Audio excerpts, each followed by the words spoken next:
Bonjour. Trouvez-vous, vous, que c'est normal, ou même en fait légal, du moment où on prend part à une réunion, même virtuelle, mais qui, par définition au départ, est, à moins d'avis contraire, et de précision en ce sens, se trouve bien sûr à être de nature privée, de la diffuser en public, sans autorisation et même malgré le fait qu'on l'ait interdit plusieurs fois de le faire, mais que ça continue dans notre face, comme ça a finalement eu lieu le 21 mai dernier lors de l'AGA du Parti libertarien du Québec, qui m'a permis incidemment de reprendre enfin la chefferie des mains de ce petit coquin de Yann Rochdy. Mais donc, en espérant que vous aurez compris que ça se fait pas, ça, de diffuser en temps réel, en plus, donc de façon publique, une réunion privée, ben, imaginez-vous donc, vous, que c'est assez précisément ce que va avoir justement fait ce fameux Yann Rochdy, avec la complicité et donc la complicité tacite et la participation, en fait, d'André Pitre de Lux Media, ainsi que de leur super acolyte, Mathieu Lévesque. On va bien sûr en reparler, sauf que le but principal de ce live-là se trouve en fait pour moi de répondre, imaginez-vous donc, à un assez important nombre d'accusations finalement ou de reproches qui vont m'avoir été adressés cette fois par André Pitre lui-même, avant, pendant et après cette fameuse réunion qui a un peu mal tourné. Comme vous pourrez d'ailleurs constater en consultant les liens que je vais mettre, comme d'habitude, à cet effet-là, dans la description. Et c'est ça, donc je vais répondre également aux critiques, là, dont vous allez bien voir s'ils sont fondés ou pas, justement, de Yann Rochdy lui-même. Pour commencer, imaginez-vous donc que, comme vous pourrez le voir en constatant les vidéos en question, que une des critiques centrales, fondamentales d'André Pitre à mon endroit, et qui, selon lui, là, serait censé justifier que je ne redevienne pas chef du parti, puis qui ferait donc en sorte que, selon lui, que je ne mérite pas, ou que quiconque ne mériterait pas, en fait, d'être chef de parti, ça serait donc, croyez-le ou non, le fait que j'ai les cheveux longs. Faut-tu qu'il n'y ait rien à dire, puis qu'il s'en cherche des poux à me trouver, puis des prétextes. C'est assez exactement comme le gouvernement peut si typiquement le faire, que ce soit par le biais de la DPJ ou de ses petits médias favoris, n'est-ce pas? Hein? Notez bien, en tout premier lieu, que ce raisonnement, cette ligne de pensée, se trouve impliquée au départ. Qu'il me faille à tout prix me soumettre, et bien comme il faut à part de ça, aux petites conventions sociales, et même en fait aux plus absurdes et superficielles d'entre elles, afin d'ainsi d'autant mieux prouver et démontrer, dans le fond, que je suis vraiment très bien soumis à ces dernières. Ce qui reviendrait donc à d'abord et avant tout m'assurer de donner l'exemple, ou du moins de projeter l'image, et donc l'impression de quelqu'un qui serait en fait un bon petit soumis. Ne serait-ce qu'envers ce genre de jolis petits caprices de la société, justement, et dans tout ce qu'ils peuvent avoir d'accessoires et surtout de puéril, puisque ça rappelle justement assez exactement ce qu'on peut vivre au secondaire et même au primaire. Et tout ça dans quel but, hein, dans le fond? D'aller chercher le vote de qui, au juste? Sûrement pas des contestataires purs et durs, du genre ceux pour qui le parti a d'abord été créé, mais bien, dans le fond, des vrais autres soumis, ou plutôt de ceux qui sont justement pour de vrai, eux.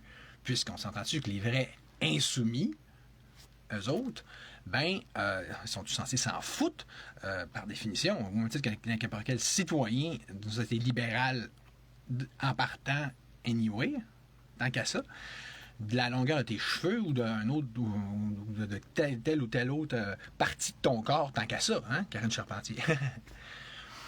Fait que ça nous amène d'ailleurs à une contradiction assez flagrante, surtout pour des gens comme André Pitre et Yann Rochdy, ou tant qu'à ça, un autre de leurs petits amis, là, en l'occurrence Jean-Charles Cléroux, qui, dans son live avec Rochdy, les deux, là, ils parlaient là, comme ça, là, en sortant les violons, là, qu'il faudrait donc aller chercher le vote de ceux qui votent pas.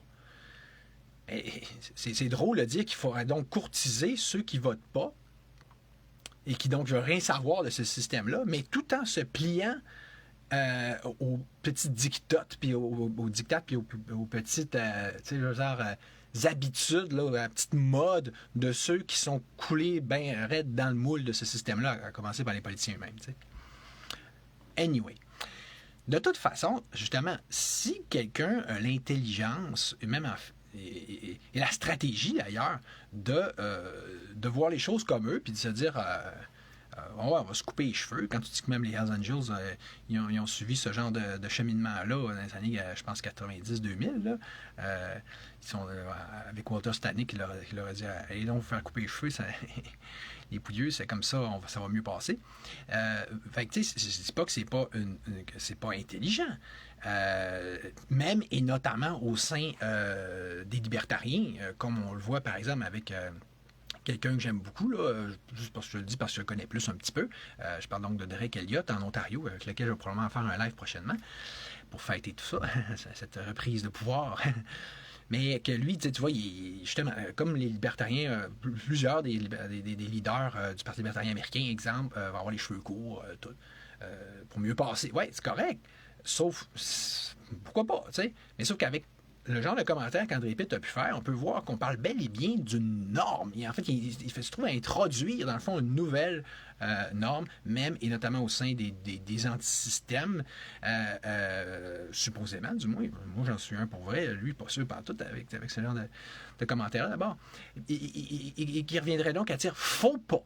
Puis si faut pas ci, faut pas ça, puis notamment si t'as les cheveux longs, ben tu peux juste pas. Oublie ça. Être chef de parti, ben non, tout le monde sait ça. Ah, tout le monde sait ça. Tu veux dire que tu te plies à une petite convention sociale, justement. Hein? Right? Ce qui, encore là, est spécial, je veux dire, on ne va pas dire antinomique, au sein d'un parti s'adressant d'abord et avant tout à d'authentiques contestataires. Tu sais. Alors que là, il nous ramène vers l'image, ce genre de personnalité-là, comme André Pitt, puis ce genre de commentaire-là, il nous ramène vers l'image là, figée, typique, classique du politicien, avec tout le kit qui va avec, donc en incluant bien sûr le langue de bois, les formules toutes faites, les cassettes 1, 2, 3, etc., etc. Moi, tu vois, tant qu'à ça, s'il faut que je me trouve des modèles, ou du moins des inspirations, ou des précurseurs un peu, au sein des policiers, puis en fait, des députés là, qui ont pu siéger, notamment donc, à l'Assemblée nationale, j'irais plutôt avec genre, je sais pas, Stéphane Tremblay, du PQ, qui était parti avec sa chaise, tu sais. Là, vous allez me dire, ouais, mais, tu sais, il avait les cheveux courts pareil. Oui, je le sais, mais c'est parce que, tu sais, le principe, c'est de commencer à s'en foutre un petit peu, là, des petites espèces de règles, là, on ne sait pas trop qui a décidé ça, quand, et pourquoi qu'on nous impose ça, mais, hey, tu sais, la barrière de la liberté, là, tu sais, puis je m'en fous de votre système, OK? C'est ça que ça voulait dire, partir avec la chaise. Tant qu'à ça, pourquoi ne pas citer aussi l'exemple de Catherine Dorion, de QS, tu sais, même que je trouve qu'avoir poussé la note un peu trop loin à mon goût. Tu sais, moi, je vois, OK, j'ai les cheveux longs. Mais tu sais, si j'arrive à l'Assemblée nationale, je vais essayer de m'habiller un peu comme les autres. Il risque de me trouver pas mal plus conformiste qu'elle, tant qu'à ça. Qui est pourtant dans le Parti communiste numéro 1 au Québec. Mais j'avais trouvé ça intéressant, son principe de dire ouais, non, mais pourquoi qu'on ne remet pas en question ça? Puis, tu sais, si quelqu'un veut s'habiller de telle façon à l'Assemblée nationale, ou tant qu'à ça, si quelqu'un veut en fait, plus globalement, elle disait on devrait faire entrer toutes sortes de gens à l'Assemblée nationale, des plombiers, des gens de la construction, etc. etc. Fait que c'est même pas juste une question de look, mais de quitter puis de comment tu vis ta vie. Tu sais. C'est incroyable. On devrait, notamment si on a des conceptions moindrement libertaires, aller vers plus de diversité et d'égalité, plutôt que de tout le temps mainstreamer ça, centraliser ça vers une seule et même un seul et même moule, là, disons de genre de one size fits all, là, finalement. Je veux dire, c'est surtout que c'était cet état de pensée-là qui explique au moins en très bonne partie le marasme dans lequel on est. Du moins, à mon avis, de toute façon, j'y reviendrai. De toute façon, on s'entend-tu que c'est tellement bidon comme raison. Ça sent tellement, en fait, la mauvaise foi que ça conduit, en fait, automatiquement et directement à la question de vérification suivante, que je vais d'ailleurs adresser direct à toi, André. Parce que dans le fond, si je comprends bien, et puis si je me fie à ton argumentaire, à ton argument, il suffirait à toute fin pratique que je me coupe les cheveux pour ainsi que et soudainement, de par le fait même, et comme par magie, pouf, que je devienne un bon chef de parti, ou en tout cas un candidat automatiquement, là, dès lors, plausible à la chefferie de mon propre parti que j'ai créé d'ailleurs. Tant qu'à ça, aussi bien faire un concours de beauté, right? Et puis voir qui va gagner. Sauf que est-ce que ça ne revient pas à, surtout, très clairement, ton affaire, André, à dire que dans le fond, c'est la question d'être un bon chef de parti, d'être un bon candidat, blablabla, c'est un pur et simple concours d'apparence, selon toi. Hey, fait que ça va bien, hein? Toi, t'as compris ce que ça prend pour nous sortir du trou, là, c'est évident. Le pire, c'est que dans le cas de Rochdy, ton petit favori, ce genre de questionnement-là, il deviendrait en fait on ne peut plus pertinent, compte tenu qu'en vertu de son super virilisme, ça revient justement pour lui à donner bien de l'importance à toutes sortes de trucs qui ont justement aucun rapport avec un sain débat public. Et donc, avec le fait de savoir argumenter, de bien choisir ses idées, d'avoir des propositions qui sont réellement de nature à nous aider. Donc, notamment de pouvoir être, oui, un bon et digne chef de parti. Fait que, tant qu'à parler de ce genre de critères superficiels qui relèvent essentiellement, on va dire, de l'apparence, de l'image, puis qui sont juste de nature à impressionner les autres pour dire hey, je suis hot, regardez, je suis un homme viril, votez pour moi. OK, mais pourquoi pas me comparer à ton super Rochdy, André, là, d'un coup, voir si je fit avec son propre narratif. Exemple, la force. Pensez-vous vraiment qu'Yann Rochdy est plus fort que moi viril, physiquement? On pourra m'amener, Yann, si tu veux, faire je sais pas moi, un petit tir au poignet, toi puis moi, ou une petite compétition d'épreuves physiques, un genre de petit Ironman, je sais pas trop, moi, je n'ai même pas besoin d'entraînement pour te battre, de toute façon. Tant qu'à ça, au niveau du succès avec les femmes, je veux dire, on s'entend-tu que je n'ai pas mal plus que toi, Yann? Même chose au niveau de la vie de famille, parce que est-ce que ça ne fait pas partie de ce qui fait réellement un homme d'un homme? Tu sais, que sa capacité pas juste à lever des poids, mais et même à engrosser des femmes, comme tu le dis si bien, mais à faire... à enchaîner à partir de là, à élever le fruit de cette union. Tu sais, là. En plus, sans parler de la super apparence physique en tactile, bien sûr. Parce que là, j'ai-tu besoin d'expliquer que je suis quand même plus beau qu'Yann Rochdy, surtout quand même pas dur à battre. Vous allez me dire, c'est chiant, mais regardez, vous voulez faire un débat là-dessus, sur l'apparence physique? Ben, correct. Mais on le dit jusqu'au bout, puis appliquons-la à Minou, au petit mec à Pitou. Hein, André? Hein? De toute façon, regarde, c'est évident. Toi, tu vas prendre pour ton petit Rochdy, quoi que je dise, quoi que je fasse, parce que pourquoi? Peut-être parce que vous êtes deux islamophiles. Hein? Je dis ça de même. C'est une hypothèse comme une autre. Fait que, parlant de l'image, anyway, l'image de Yann, exemple, ou de toi, André, trouvez-vous qu'elle est si bonne que ça, surtout après les genres de niaiseries que vous avez faites jeudi dernier, genre de faire une diffusion illégale, là, tu sais, là, qui va probablement vous valoir une demande introductive d'instance sous peu, de ma part, bien sûr. Fait que, tu sais, je veux dire, on n'a pas la même définition d'image. Là. Le gars, il a les cheveux longs, il a une mauvaise image, mais si vous autres vous comportez, vous faites carrément des crimes, vous avez une bonne image. Tout est dans le paraître littéralement, là, et non pas dans le être et dans le faire. Hein? Exactement comme les politiciens corrompus, pourris, contre lesquels on n'arrête pas de chialer, qu'on prétend vouloir remplacer, puis que dans le fond, manifestement, vous faites pas mieux, même que ça se demande, ça fait pas encore pire. C'est ça, vous, de l'image. On pourrait se faire on pourrait vous donner un cours, là, ça, comme je suis déjà bien parti, hein, ne serait-ce qu'en ce domaine, justement. Mais pour en revenir à l'apparence physique, vu que vous avez l'air fantasmé là-dessus, moi, pourquoi ne pas enchaîner avec un autre... regarde tes commentaires, Mélanie. Pourquoi il n'est pas enchaîné avec un autre commentaire, justement, que j'avais eu de quelqu'un puis qui me disait ouais, ben, je sais pas pourquoi est-ce qu'André Pitt, il te reproche ça d'avoir les cheveux longs, considérant que lui, il est tellement maquillé qu'on dirait qu'il a été embaumé. Je t'ai cassé. Ça vient pas de moi, ça vient de quelqu'un d'autre. Tu comprends? Puis pour finir, j'ai même pas fini en fait, mais au moins sur la notion des cheveux longs en tant que tel, tu sais, qu'est-ce qu'on fait du principe, André, du fait qu'on sait tous très bien que tu étais un gros fan fini de Patrick Baudry de la Meute, qui avait les cheveux longs. T'as même, avec ta conjointe, là, été à son chevet là, jusqu'aux dernières minutes pour montrer « Oh, regardez, je suis un bon sujet de Patrick Baudry, j'étais avec lui. » Puis, sauf que, ouais, mais c'est quoi le principe? Là? Si Patrick Baudry avait droit les cheveux longs, même que c'était hot, ça l'empêchait pas d'être hot, mais pas moi. Ah, tu vas me dire, mais c'est parce que lui, il était justement beaucoup plus hot que moi. OK, mais pourquoi? En passant.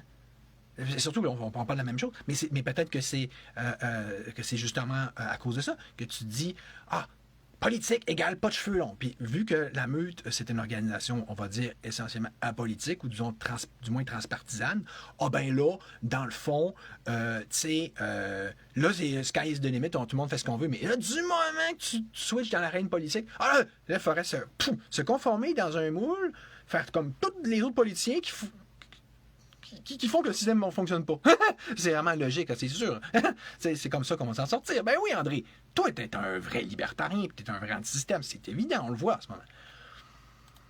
Mais sauf qu'étant donné que c'est évidemment et si complètement ridicule comme raison là, de dire que je suis pas bon, là, on voit tout de suite, en fait, qu'il est sous roche dans ton affaire. Puisque ça tend donc, autrement dit, à suggérer que, pour le moins qu'on puisse dire, il y a comme autre chose dans l'équation. Alors, ça reste trop te demander, mon cher Dédé, mon cher André, Pitre, que de daigner nous préciser à tout le monde, pas rien qu'à moi, c'est quoi cette fameuse chose-là, hein?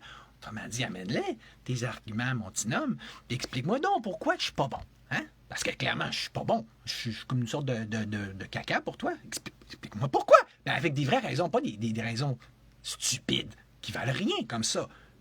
T'as sûrement d'autres raisons en arrière que tu dis pas, mais là, puis là, à la place, tu mets des réunions, des fausses raisons qui font juste que t'as l'air con. Bon, mais sors-là tes vraies raisons, chose. Sur le fond, ben, un peu plus. Ben justement, ça nous amène en fait tout ça sur un débat que je trouve un paradoxe, en fait, un contraste qui est tout autrement plus intéressant et pertinent et utile et agréable. Savoir, bien sûr, celui qu'on pourrait, que de toute éternité exister, que ce soit en politique ou autre chose, entre la forme et le fond. Parce qu'on voit que là, moi, je suis un gars de fond, je suis un gars d'idées, je suis un gars de... Occupe-toi pas de comment je le dis, puis de quoi j'ai l'air, occupe-toi de ce que je dis, puis si c'est bon ou pas. Hein? Tu sais, pour redire, comme disait si bien Alexis Cossette-Trudel, pour ne pas le citer, si vous êtes pour m'attaquer, attaquez-moi sur mes arguments, pas sur toutes sortes de niaiseries pour rapport. Alors que tu vois que là, c'est avec une critique de même, c'est un gars de forme, c'est un gars de contenant et non pas de contenu, ce fameux Pitre, là, tu sais.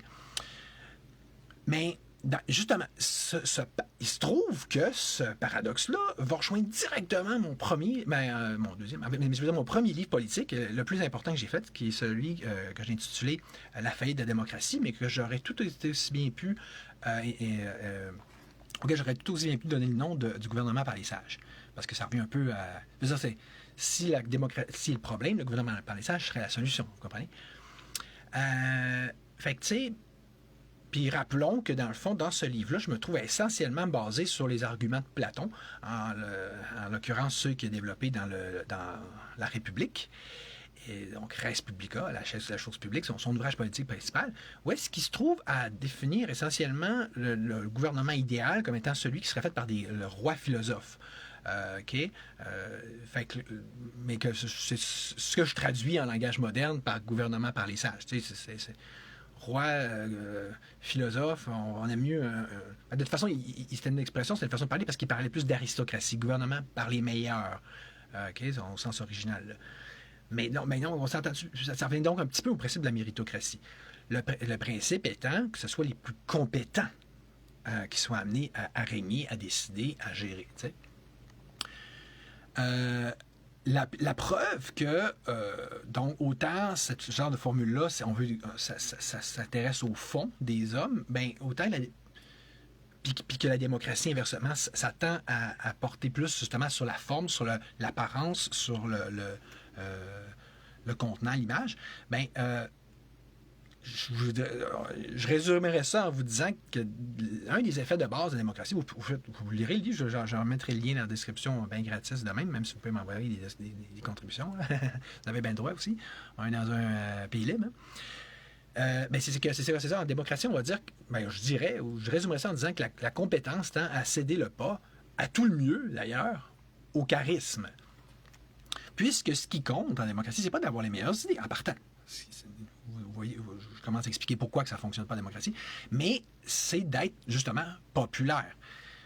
Ce qui nous permet déjà là, simplement, de voir pourquoi dans le monde antique, c'était extrêmement mal vu, c'était mal réputé, là, la démocratie même, et notamment celle d'Athènes. Ils ne disaient pas « Ah, Athènes, ils ont compris. » En fait, on appelait ça du populisme.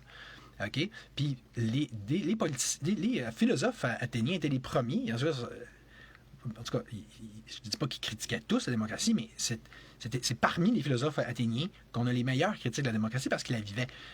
J'ai parlé de Platon, mais je pourrais parler de Démosthène aussi, qui faisait vraiment relever la notion de démagogie, tu sais, puis de rhétorique. Puis c'est que c'est ce qu'on appelle aujourd'hui du brainwash, de la propagande, de l'instrumentalisation des foules. Là, en tout cas, ça finirait plus. Hein, je veux dire, c'est Gustave Le Bon par-ci, fabrication du consentement par là, OK, vous comprenez? Fait que, mais l'apparence, évidemment, c'est un rôle complètement central. En fait, tout est un jeu d'apparence en démocratie pour berner les foules, pour les amener à voter pour toi, tu sais. Parce que tout le monde sait, que ce soit depuis Platon ou au niveau des politiciens intellectuels, que le peuple n'est pas intelligent. Donc, on ne s'adresse pas typiquement à son intelligence. D'où le problème, d'où le fait qu'on se retrouve dans des problèmes comme ça. Les autres, ils vont aller vous chercher par les sentiments, puis par vos petites préférences, puis le sensationnalisme, pour vous amener où est-ce que les autres ils veulent. C'est vraiment pour ça que ça ne marche pas, là. Tout, là. Ça, c'est à un niveau bien fondamental en passant. Donc, en résumé, avec la démocratie, c'est parfait, ça, pour nous faire basculer automatiquement dans le monde du populisme, de la démagogie et de l'apparence. Sauf que, justement, si on en revient au fond, aux vraies idées, aux vraies solutions, genre les miennes, bien sûr, en tout cas, ça en guise d'exemple, et pour en venir surtout au libertarisme, parce que si le but, salut Maxime, ou plus exactement la solution à nos problèmes, ce serait, pour ainsi dire, de fermer l'État, ou à tout le point de le réduire dans une mesure telle qu'on passerait de la taille d'un éléphant à celle d'une souris, ben on s'en fout-tu, rendu là, que j'ai les cheveux longs, ou que je sois émotif, pour reprendre son autre critique auquel je vais venir tantôt. Vous voyez-vous comment elle peut être à côté de la plaque pour quiconque sait réellement où est-ce qu'il s'en va, et à plus forte raison quand il sait qu'il s'en va par là. Si adulte, le but, c'est de faire une destruction massive de l'État. À quoi ça sert là, que je me poudre le nez puis que je m'embaume pratiquement comme André VIII là, avant d'aller faire ce que j'ai à faire? Je sais pas, vous voyez le principe. Mais sont-ils justement conscients que c'est la solution, que c'est ce qu'il faut qu'il soit fait, ces gens-là, Pitre, Rochdy et compagnie? Parce que si ça le sont, ben ils sont extrêmement de mauvaise foi puis de grande malhonnêteté intellectuelle, de presque pas en parler puis de mettre eux-mêmes l'attention sur des détails et des pécadilles, comme si leur but c'était de distraire et de détourner l'attention sur des choses insignifiantes, hein, comme si c'était une opposition contrôlée, hein, finalement. Ou se soucient-ils même moindrement de justement savoir c'est quoi la solution? Parce que dans le contenu advenant, qui se soucient, que leur seule préoccupation réelle, ce serait d'avoir des vues, puis des votes, puis des ci, puis des ça. Tu sais, comme tous les médias, puis les politiciens corrompus, finalement, n'est-ce pas? Qui sont là pour leur propre intérêt. Et non pas celui du peuple. Avez-vous remarqué que ça revient, tout ça, à vous... Le fait même d'avoir les cheveux longs, tant qu'à ça, revient, en fait, à vous faire passer un test d'intelligence. Pour dire, êtes-vous capable de faire abstraction de ça, ou de si, tant qu'à ça, j'avais une perruque rose sur la tête, ou un chapeau, ou des lunettes, ou tu sais, avec un gros nez, assez exactement comme Patrick pouvait le faire dans ses lives. Et en plus, que je crois comprendre, qui avait été inspiré en bonne partie, en ce sens-là, par un certain Lucky Luke dans le mouvement. Tandis que moi-même, ça m'arrivait dans le même esprit, en suivant cette même inspiration à l'époque, de faire des lives avec une perruque. Je me souviens, Julie Lévesque de la Fondation des droits et libertés, Mon pauvre élève que j'avais envoyé avait vu ça, elle riait. Bon, elle m'a posé là, mais pas loin. Puis elle trouvait ça bien drôle, puis bien cute, bien intéressant, jusqu'à ce qu'elle voit que je commence à parler comme Stéphane Blais. Fait que là, automatiquement, qui était alors son maître à penser. Fait que là, d'un coup, je passais de héros à zéro. Mais justement, c'est comme. C'est tout bébé, ça, là. Mais c'était voulu de la part de exemple, moi et Patrick, c'est que là, on parle dessus à du monde qui réfléchissent, ils veulent réfléchir, ou on parle à du monde que là, ils vont me juger, si je me fouille dans le nez comme ça, je deviens un niaiseux. Puis de toute façon, à quel genre d'homme est-ce qu'on veut faire confiance, pour vrai? Un petit suiveux qui veut absolument se fitter dans le moule, comme mettons un certain Éric Duhaime pour ne pas le nommer, alors qu'il est censé être un libertarien puis amener le peuple dans ce sens-là. Ou, comme l'a dit une autre personne en commentaire sur un live récent à ce sujet-là, qui écrivait donc que moi, je préfère un homme simple qu'un homme à cravate. Ce qui me fait d'ailleurs penser à cette ligne d'une toune de Genesis dans l'album The Lamb Lies Down on Broadway, qui disait I'd rather trust a man who works with his hands. Donc, je trusterais plus, hein, je serais plus porté à faire confiance à quelqu'un qui travaille avec ses mains plutôt qu'un politicien de métier, de carrière ou tant qu'à ça, tu sais. Ce qui revient donc remarquez-le, à l'argument aussi de Catherine Dorion. Aux États-Unis, où est-ce qu'ils sont beaucoup plus avancés que nous politiquement de façon générale, et notamment pour ce qui est d'idées libertariennes, tu as d'ailleurs beaucoup ça, surtout au niveau du parti républicain. Ben là, on a évidemment le fameux Donald Trump là, qui joue encore sur cette bonne vieille corde sensible-là, ce qui est très crosseur dans son cas, parce qu'on sait que c'est un gars de l'élite, puis c'est un multimilliardaire depuis longtemps, puis un crosseur, puis un menteur, puis un criminel de la pire espèce. Ben, la pire, il y en a probablement des pires. En tout cas, peu importe. Mais ce que je veux dire, c'est que, mais il est comme les autres, là. Fait que tu veux dire que c'est un gars du peuple, vous le présenter comme ça, c'est juste tu comprends, c'est du marketing, right? Purement et simplement. D'ailleurs, même dans la campagne qui avait apporté Obama au pouvoir, on avait le même genre de stratégie de la part de McCain. Là, que, j'aurais été marqué à vie de ça. Dans pleine campagne, ils s'en vont, je pense, à commander un hot dog ensemble. Puis là, Obama, il veut de la moutarde du Dijon. Puis là, McCain, il dit c'est ça, regarde. Ou peut-être que McCain n'était même pas là. En tout cas, il fait comme commenter puis l'attaquer là-dessus. Il dit hey, ça, il veut de la moutarde du Dijon, il est bien fancy, là, un vrai gars du peuple, ça. Ça ne prend pas de moutarde du Dijon, c'est pas élitiste, ça prend de la moutarde blanche, jaune.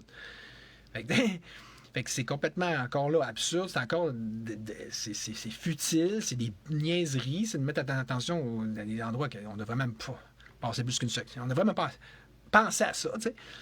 Mais au moins, c'est de l'autre bord. Au moins, aux États-Unis, ça pousse, ça tire sur le principe que ce soit un gars du peuple, une personne qui se croit vrai. Ils ont un anti-élitisme. Ici, là, on n'est même pas rendu là.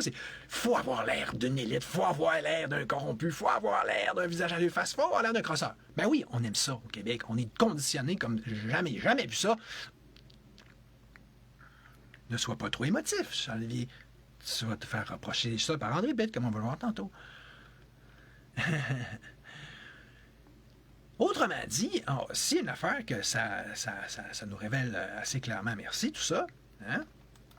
C'est bien sûr que au Québec, finalement, ou si on veut de la politique, c'est bien important, hein, selon les petits André Pitt de ce monde, du moins, de savoir toujours se camoufler, cacher sa vraie nature, son vrai style, toujours finalement jouer un jeu, tu sais là... Se cacher encore une fois là, derrière un rôle. Et puis, bon, j'ai un problème avec mon ordi, ça va commencer à... OK. Et derrière un titre, ou sinon un statut, un script, un personnage, ce qui revient donc, ultimement, à toujours se conformer à des normes et à un système, et donc, ultimement, bien sûr, à l'État lui-même. Fait que tu sais, mais l'affaire, c'est que ce que ça nous montre, ça, notamment, c'est que, en fait, ce que ça fait ressortir, surtout pour, ou ça devrait faire ressortir surtout pour des libertariens, ou des anti-États, c'est que, advenant justement qu'on finisse par le débarquer, l'État, par s'en débarrasser, comme c'est évidemment mon feu le plus cher, ou tu sais, en tout cas, je me répéterai pas, là, je ne veux pas l'enlever tout à fait complètement, là, mais tu sais, genre vraiment pas loin. Fait que, ben là, rendu là, imaginez, le même matin, on est dans un monde sans État ou presque.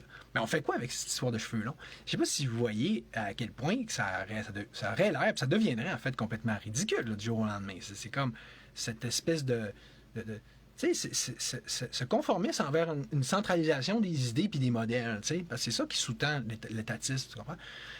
Parce que tout ça, dans le fond, cet état de pensée-là revient à quoi? C'est pas de juste se conformer, et donc suivre le troupeau. Même si on ne fait que se conformer à des conventions informelles et génériques, en fait, justement, est-ce que ça ne revient pas, par définition, à tout bonnement suivre la masse? Exactement comme la COVID serait censée nous avoir si bien appris à ne surtout pas faire.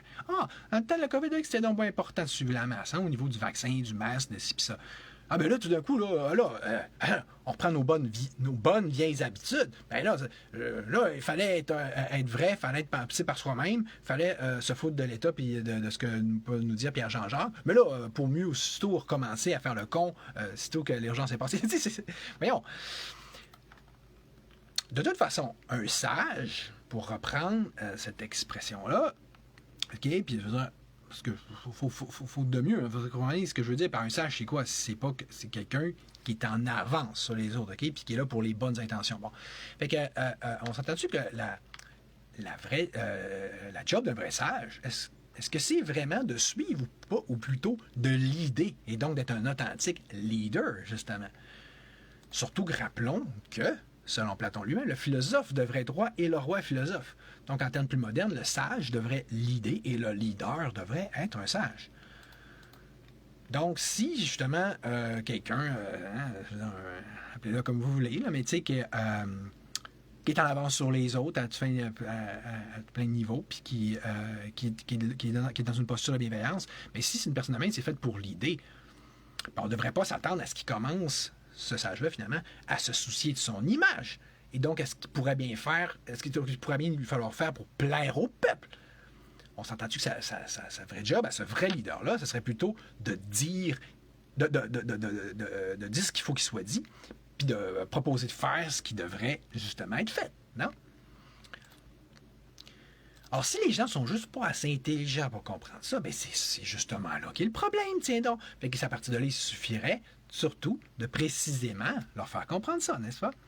D'où les tests d'intelligence, justement, que Lucky, Patrick et moi-même, on pouvait faire dans le temps. Tiens donc.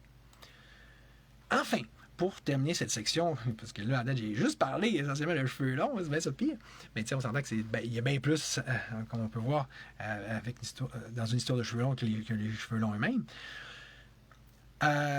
Vous auriez sans doute remarqué qu'il n'y a probablement pas plus totalitaire comme religion que l'islam. Il n'y a probablement pas de meilleur exemple comme quoi que les religions tendent intrinsèquement à avoir à tout le moins un aspect ou une tendance totalitaire que l'islam, justement. Comme on l'avait d'ailleurs fait ressortir Jean-Jacques Crèvecoeur et moi dans le live d'entrevue en direct, donc qu'on avait fait ensemble récemment. Ben, il y a quelques mois, en tout cas. Fait que je sais pas si vous voyez que si on garde ça en tête, là, parce que pourquoi je dis que c'est totalitaire l'islam, mais c'est parce que ça revient comme un régime totalitaire à gérer chacun des aspects de ta vie, avec qui tu couches, avec qui tu te maries, comment tu t'habilles, et donc un code vestimentaire, un code d'apparence, ça tient donc. Puis, toutes les petites choses qu'il faut que tu fasses chaque jour, puis le judaïsme est bien bon là-dessus aussi. Fait que, mais revenons à cet esprit du code vestimentaire, parce que on s'entend-tu que c'est le même principe, là? C'est pas différent de dire non, il faut que tu te coupes les cheveux ou il faut que tu te mettes un voile. Là, c'est des prescriptions spécifiques au niveau de l'apparence gay, complètement anti-libertaire, anti-libéral. Mais très proche de ces religions liberticides-là ou du totalitarisme. Tu comprends? Il y a deux modes de pensée essentiellement dans la vie, là, en passant. Je viens de les dire. Mais mon point, vous trouvez pas que c'est une drôle de coïncidence, salut Mathieu Deuté, de se dire que, salut Alexandre, dans le fond, vous trouvez pas que c'est une drôle de coïncidence de se dire que ces gens-là, André Pitre, Yann Rochdy, dont on sait que c'est des islamophiles parce qu'ils l'ont dit eux-mêmes. Puis je remettrai d'ailleurs mes preuves et arguments à cet effet-là dans la description. Laissez-moi juste prendre une petite note dans ce sens-là, bien sûr. Fait que, tu sais, ils peuvent bien me dire que comment me vêtir ou comment me couper les cheveux. Puisque c'est clairement dans leur ADN mental. C'est comme ça qu'ils pensent, ces gens-là. Fait qu'ils peuvent bien être d'ancestrage, au moins partiellement, je veux dire, nord-africain, là, dans le cas d'André Pitt, puis en fait, puis de Rochdy aussi. Tu comprends? Ça... Fait que c'est ça, c'est bien pour dire. Hein? Fait que là, on va passer à un autre critique très importante en ce qui me concerne. Soit, pour reprendre les termes de mon cher André Pitt, qui disait donc que le problème de Charles, c'est que c'est un émotif. Un émotif. D'abord, qu'est-ce que c'est, voulez-vous même dire, que ce terme-là? Surtout que, moi, c'est drôle, ça me fait étrangement beaucoup penser, en fait, à une autre espèce de mot-valise, là, dont semble vraiment utiliser avec prédilection l'ADPJ et le système judiciaire dans son ensemble, du moins notamment pour ce qui est du droit de la famille, qui est le terme instable, puis dont il m'a affublé aussi, là, comme tant d'autres. Là. D'abord, je ne sais pas si vous avez remarqué ce genre d'étiquette vague-là, ce genre qui pourrait dire tout et son contraire, puis qu'on pourrait appliquer à toutes les sauces. Ça, c'est un des meilleurs trucs du totalitarisme. Là. Okay? C'est comme... Parce que ça permet justement le retour de l'arbitraire, qui est une des définitions premières de la dictature. Mais mettons que vous ne comprenez pas ce que je veux dire. OK, qu'il suffise de se poser cette question-là. Comment qu'on évalue ça?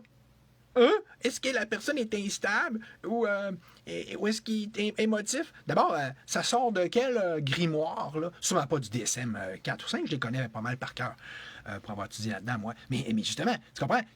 Il aurait l'air con de prendre des termes du DSM parce qu'ils connaissent rien là-dedans, ils le savent, puis ils savent qu'il aurait l'air fou. Donc, que ce soit la DPJ, le système judiciaire ou André Pitt, ils vont sortir des petits mots de même, là, tu sais, pas à 100$, mais c'est des mots je veux dire, c'est comme qui sortent d'une boîte de Cracker Jack, tant qu'à ça, en fait. Là.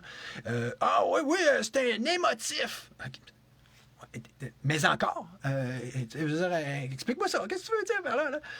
Puis, et surtout, qu'est-ce que ça vient faire dans le débat public, dans le sens que, à l'entendre, c'est donc... Puis, faisons un peu d'analyse psychologique, en fait, tant qu'à ça, d'ailleurs. Parce qu'à l'entendre, c'est comme si je n'étais justement qu'un émotif. Et donc, comme si le fait d'être émotif, si tant est qu'on comprenne ce que ça veut être, ce que ça veut dire, revenait pour ainsi à nier ou même à invalider mes autres qualités ou, en fait, mes capacités intellectuelles dans leur ensemble, et, tout particulièrement. Fait que... on s'entend que dans le fond, là, si on essaye de faire du sens, de naviguer dans les merdes de son esprit tordu, que ça reviendrait à dire quelque chose comme on sait que t'es bien intelligent, Charles-Olivier, mais parce que, vu que, un peu comme Jonathan Blanchet, finalement, vu que tu démontres un peu trop d'émotions de temps à autre, ben ça revient, dans le fond, à flusher dans le drain. Imagine-toi donc en passant tes capacités intellectuelles en tant que telles, ou à toute fin pratique, à nous forcer à faire comme si, justement, t'en avais pas. Ouais, Alexandre, en fait, je ne veux pas interrompre trop le live, là, mais c'est rapport pour te répondre à ta question, mais c'est par rapport à l'AGA du Parti libertarien.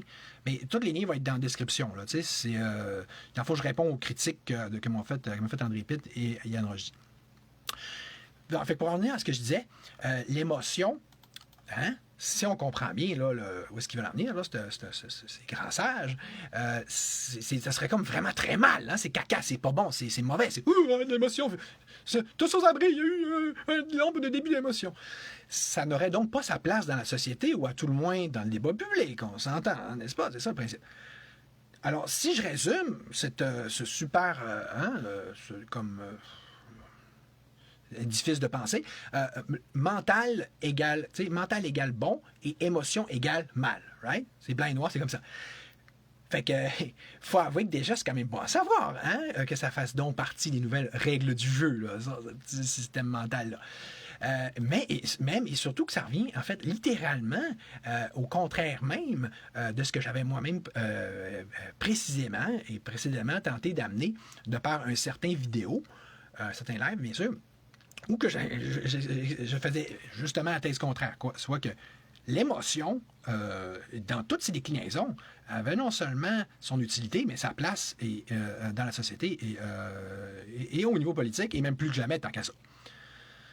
De même que dans une autre vidéo, je vais tous les mettre dans la liste de souscription, bien sûr, où ce que je parlais du fait que dans notre super société, on est pratiquement, toi, rendu avec non seulement une police de la pensée, mais des émotions, justement. Puis que ça fait partie plus clairement que quoi que ce soit d'autre que je pourrais dire ou expliquer derrière ça, ou n'importe quel autre exemple que je pourrais donner, de ce qui on ne peut plus clairement du totalitarisme. Là, ça commence à être pas mal pousser le bouchon assez loin tant qu'à ça, dans le genre et dans ce sens-là. On peut donc constater, une fois de plus, qu'avec des super raisonnements comme ceux d'André Pitt, on se retrouve assez exactement dans le même genre de fonctionnement, plus exactement, de dérive, bien sûr, de l'État lui-même et de la société dans son ensemble. Du moins, et surtout à cette période-ci de la société, de l'histoire. OK, mais pour en revenir à OK, je suis émotif, parce que là, ça vaut pas juste pour moi, on s'entend, là, hein? Si chapeau vous fait, mettez-le. Si vous êtes un émotif, là, vous n'avez plus votre place, là, vous n'avez pas l'affaire, vous n'êtes pas bon, là, tu sais. Parce que là, c'est ça, il faut donc comprendre que ça serait censé être vu comme disqualifiant en tant que chef de parti. Je ne peux pas être chef de parti parce que je suis émotif. Et ça, même si cela, cette posture, il va faire pratique à l'encontre de la volonté de l'AGA. Lui, il a décidé ça, point, puis vous verrez dans la vidéo de l'AGA enregistrée légalement. Il parle avec un ton très péremptoire, là, très hautain, très prétentieux, genre, non, il peut pas être.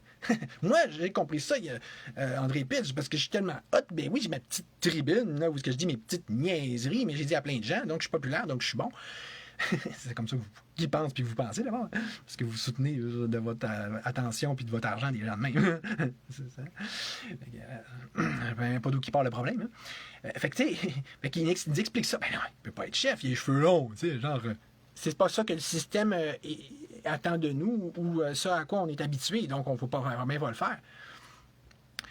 En ne s'appuyant donc, finalement, que sur une norme sociale d'une société totalitaire, parce que après une société qui pense de façon totalitaire avant qu'il y ait un État totalitaire en passant. Et alors que c'est justement ce qu'on, salut Alex, dire, qu'on cherche à refondre au grand complet, pour le dire comme ça, du moins du moment où on a un libertarien qui se respecte et qui est digne de ce nom, n'est-ce pas? Tu sais, moi, tu comprends, c'est un long live à la date, j'ai juste attaquer deux critiques, là, deux attaques. Celle des cheveux longs et celle des émotifs. Parce que c'est tellement n'importe quoi que. Tu sais, je pourrais en parler pendant des heures. En fait, c'est comme si tu dis la Terre est plate. Ben, ironiquement, c'est pas parce que c'est niaiseux que la niaiserie de ça se démontre si facilement que ça. C'est compliqué, en fait, tant qu'à ça, prouver que la Terre est ronde réellement. T'sais. Bon, OK. Fait que dans un même esprit, alors, je continue. C'est parce que. Tu sais, il faut comme que je repense à toutes sortes de choses qui me semblent évidentes. Exemple, les époques précédentes. Genre de l'humanité, là, genre jusqu'à au moins pas plus que 100 ans, puis donc tous les millénaires qui nous ont précédés. D'habitude, là, il y a plein d'autres termes, bien plus français, bien plus élogieux, mais bien plus des vrais termes d'abord, qu'on va prendre pour quelqu'un comme ça. Genre, quelqu'un qui va être bouillant. Exemple, dans Les Rois maudits, quand ils parlent de Charles de Valois, ils vont dire le bouillant Charles. Puis c'est drôle parce que, tu sais, en plus, je m'appelle Charles. Puis c'est un nom très royal, un nom très guerrier, tu sais. Prends Charlemagne, tu sais, c'est juste... tu lis la chanson de Roland, il était assez bouillant aussi. Tu sais, on dirait que ça va avec ce nom-là, je sais pas.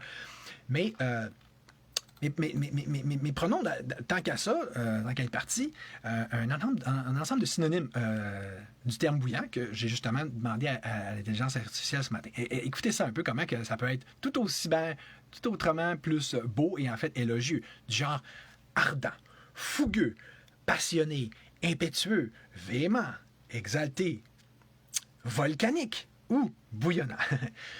Tous des termes, bref, qui se réfèrent beaucoup à l'idéologie guerrière ou même, politicienne, des vrais politiciens, là, hein, je vais en nommer peut-être un au moins tantôt, là, mais, dans le temps, on avait des politiciens qui correspondaient à ces étiquettes-là. Là, aujourd'hui, on se plaint, les gens trouvent le moyen, l'hypocrisie, la duplicité de se plaindre qu'on n'a plus des politiciens eux-mêmes, tout en crachant, puis en écrasant, puis en essayant de tasser du débat public de tous leurs efforts qui que ce soit qui semble correspondre à ce modèle-là. C'est hallucinant.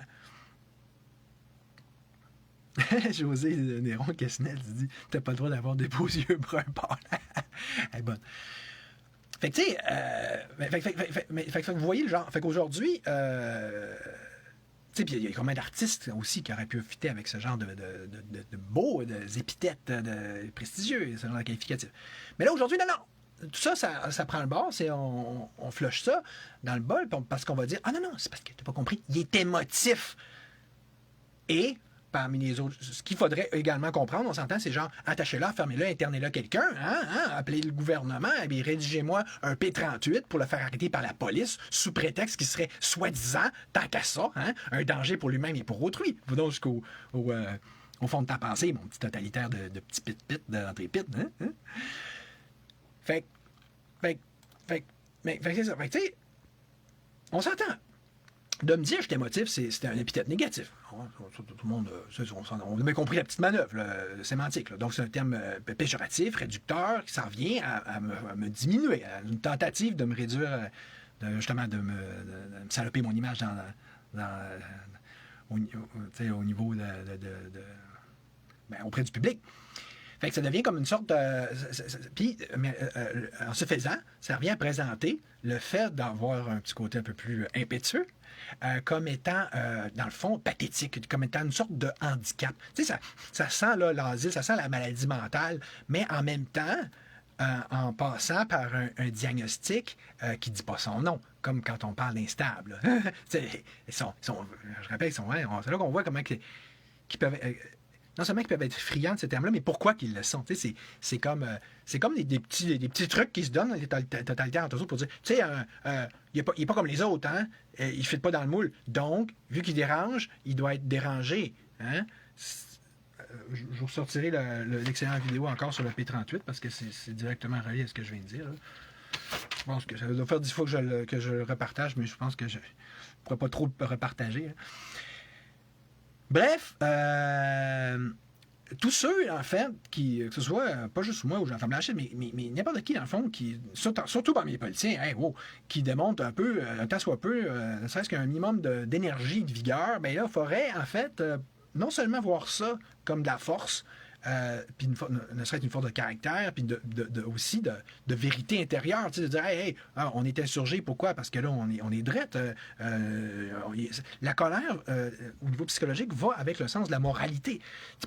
Regarde Jésus dans le temple, je veux dire, il n'était pas content parce que tu comprends, pour lui, ça venait à violer, à blasphémer, à saccager la maison de Dieu. Tu comprends? Mais si tu t'en fous de Dieu, t'en fous-tu qu'il y a des marchands dans le temple? Ça va ensemble. C'était une espèce de lavette, de grosses larves, de grosses chiffres molles, comme ceux qui me reprochent ça, tant qu'à moi.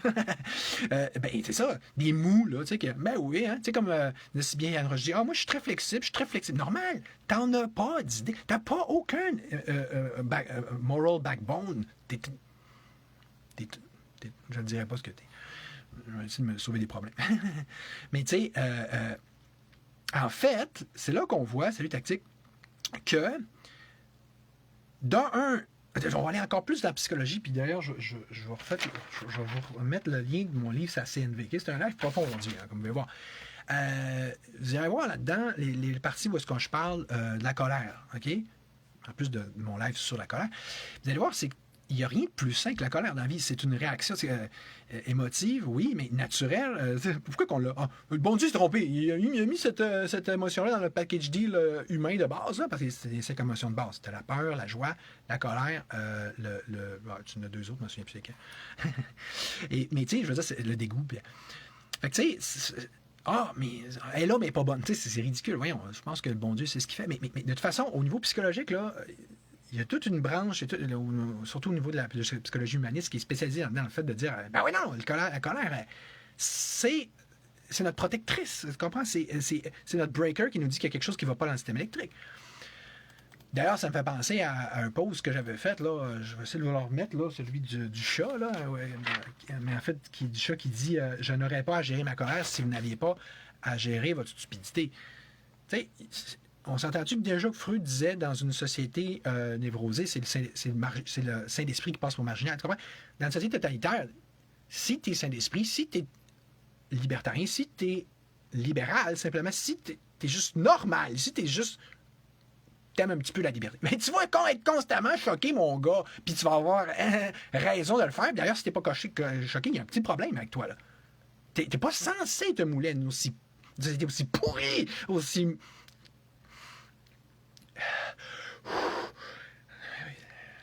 Oui, ça me rend émotif. OK? Une société aussi malsaine qui vaut pas. Tu sais, c'est pas une société qui vaut 0, elle vaut moins 1000, elle vaut moins 3000, elle vaut moins 1 milliard, comprenez? Fait que là, on place de ça dans nos supposés influenceurs, puis imams, hein, puis prêcheurs de vérité, parce que c'est ça un journaliste, hein, puis c'est ça pourquoi vous donnez votre opinion de toute façon? Vous devriez peut-être juste interviewer des gens. Quand tu interviews des gens, on répète, t'es pas pire, mais quand tu donnes ton opinion, c'est pas très beau ce qui sort de ta bouche, là. Hein. C'est pas mal la bullshit ce qui sort de ta bouche, hein, comme on va le voir de tantôt. Fait que donc, selon ces supposément prêcheurs de vérité et de vertu, il faudrait, dans le fond, toujours tolérer l'intolérable, accepter l'injustice, hein, et ça avec sérénité et stoïcisme, pour ne pas dire avec namastéisme, hein, cette espèce de dérive, hein, encore là, idéologique ou plus exactement spirituelle ou spiritualiste, selon laquelle, tu sais, la façon de lutter contre tous nos maux politiques sempiternels et innombrables, ce serait, dans le fond, de se fumer un petit bat, d'allumer un petit rond d'encens, de faire des hommes, tous en rond, tous en cœur, à l'infini, puis tout va se régler. Avez-vous remarqué que l'État n'aurait pas pu en demander mieux que des gens qui pensent comme ça? Fait que, tu sais, surtout que, je veux dire, c'est une forme, en fait, ça revient aussi à une forme de masochisme.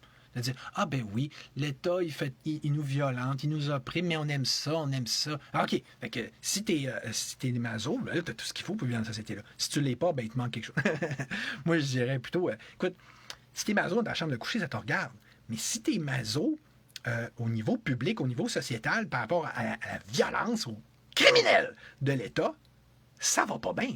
Toi, ça va pas bien, puis c'est à cause de gens comme toi que ça va pas bien. Hey! Fait que c'est ça. Donc, on prend là-dessus.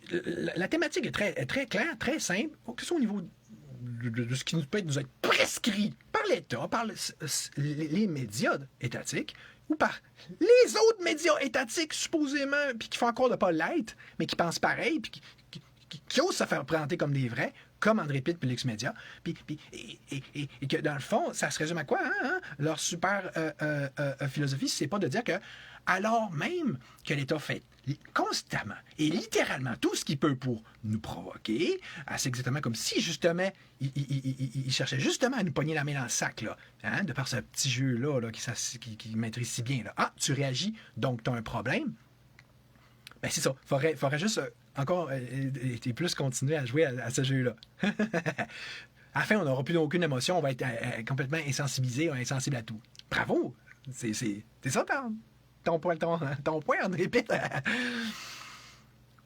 Le pire, c'est que c'est tellement cave, tellement gnochon, tellement inutile que, écoute, je l'avais déjà démontré plusieurs fois, mais je vais vous le réexpliquer très simplement, parce que c'est la même affaire en cours, hein? En cours, là, il ne faut pas que tu aies d'émotion en cours. Ben non, parce qu'ils vont dire ah, t'as perdu. Ah, mais comme je me répète, là, mais tu sais, comme j'avais déjà dit dans un live, quand je parlais de mon propre cas au niveau de la DPJ et tout, ben tu sais, Où c'est écrit? Dans quel livre de DSM, ça? Dans quel livre de psychologie c'est écrit, ça? Que si tu te fâches contre une niaiserie, contre une absurdité, contre une provocation, contre une violation de tes droits, ça, que t'es fou, non, t'es sain. C'est qu'on inverse la folie et la santé d'esprit. Donc, puis on prescrit la folie. Non, mais là, c'est hallucinant, là. C'est n'importe quoi. Tu sais, je veux dire, c'est... Indépendamment de la psychologie, c'est écrit tout court, qu'il ne faut pas se fâcher en cours. Alors que c'est un endroit de prédilection pour violer tes droits, là. Dans ce système d'injustice-là, qui est pur et simple. Tu comprends? C'est que c'est pas juste la DPJ là, qui est un système d'organisation criminelle, OK? Mais j'ai trouvé, le truc pour vous décrire l'État, c'est que c'est un système de crime organisé, carrément. Fait que, tu comprends, ils peuvent bien toujours faire triompher les criminels, notamment en cours. Fait que, mais là, si toi, t'es celui qui n'aime pas ça, le crime, là, ben, tu vas être, tu te sentiras pas trop à ta place, tu vas trouver le temps long, ça se peut que tu te fâches. Ah! Il s'est fâché, il est pas dans notre petite game, puis il joue pas notre petit jeu. Mais remarquons qu'à la base, dans le fond, ça revient à quoi? Salut, Claude Patry. Si c'est pas... tu sais, comme au secondaire, encore là tu sais, quand il y a des petits baveux, des élèves tu sais, là, qui niaisent le prof dans la classe, juste pour la faire pogner les nerfs. Ah, pogner les nerfs! Oui, mais quoi? Tu sais, c'est des flots qui font ça. Il n'y a rien de mature là-dedans. OK? Bon. Fait que, excuse-moi, Alexandre, j'ai pas le temps de lire tes commentaires. Je vais les lire après avec beaucoup de joie et d'intérêt.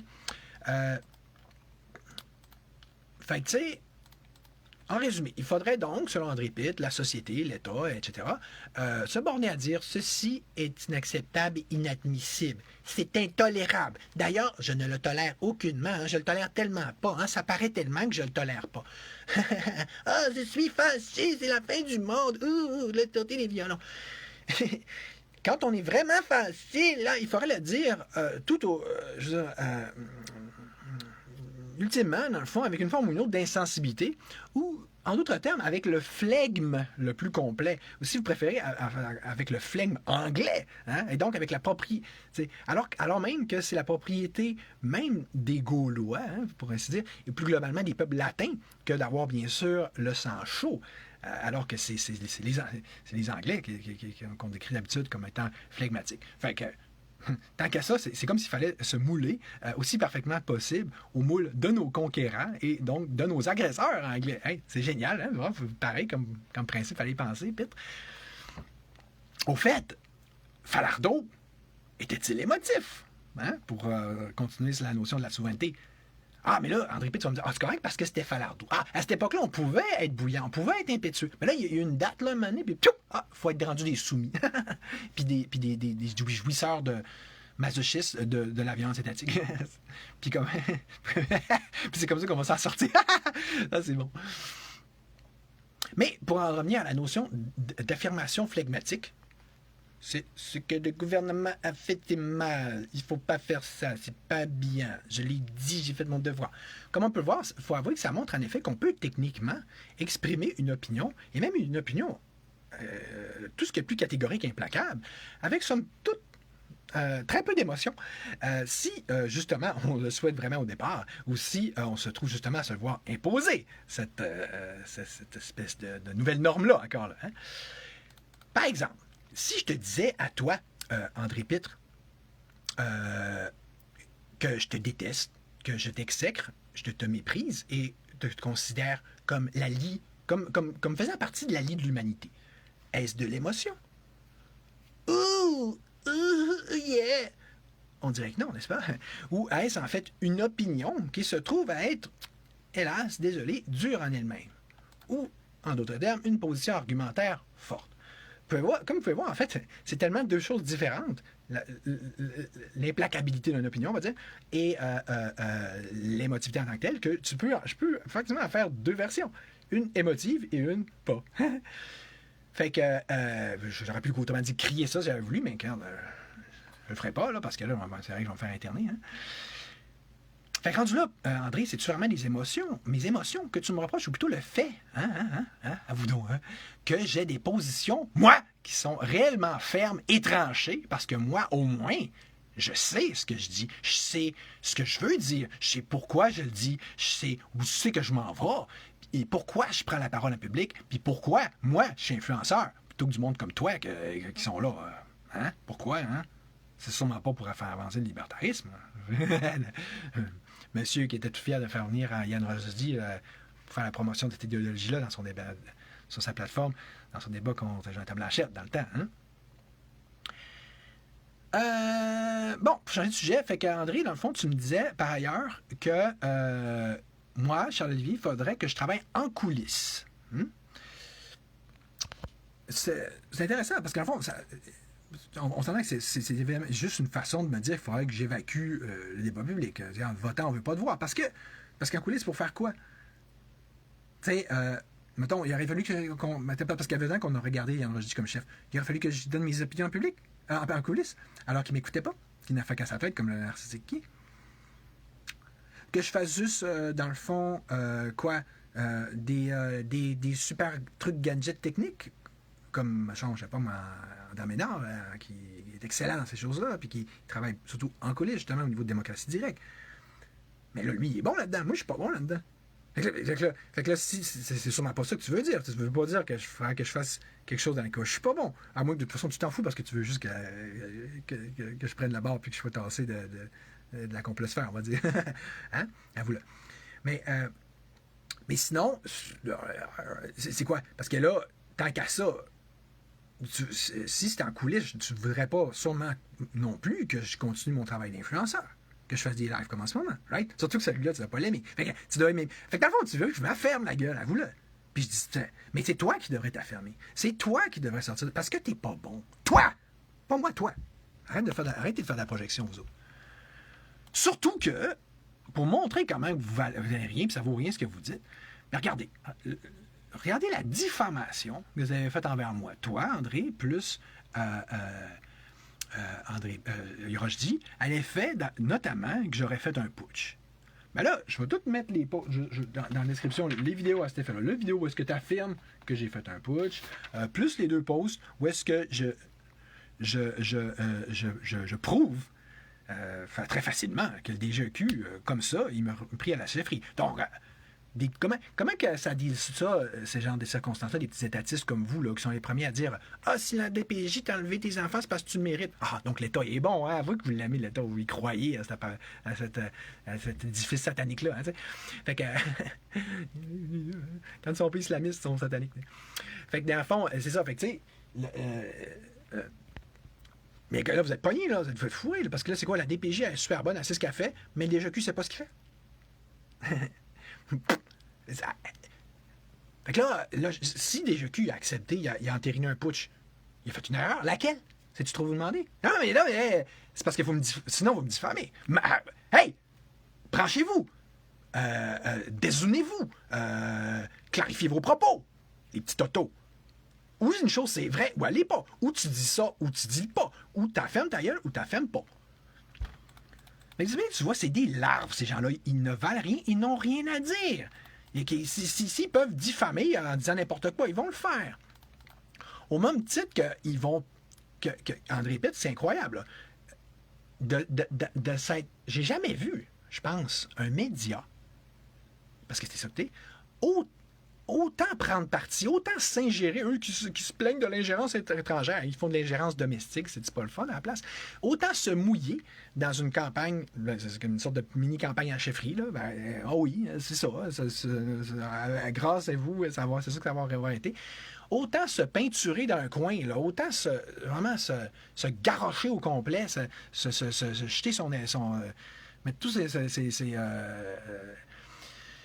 œufs dans le même panier, tu sais, là, vraiment, là, mettre la paquet de même. Moi, j'ai jamais vu une affaire de même. Fait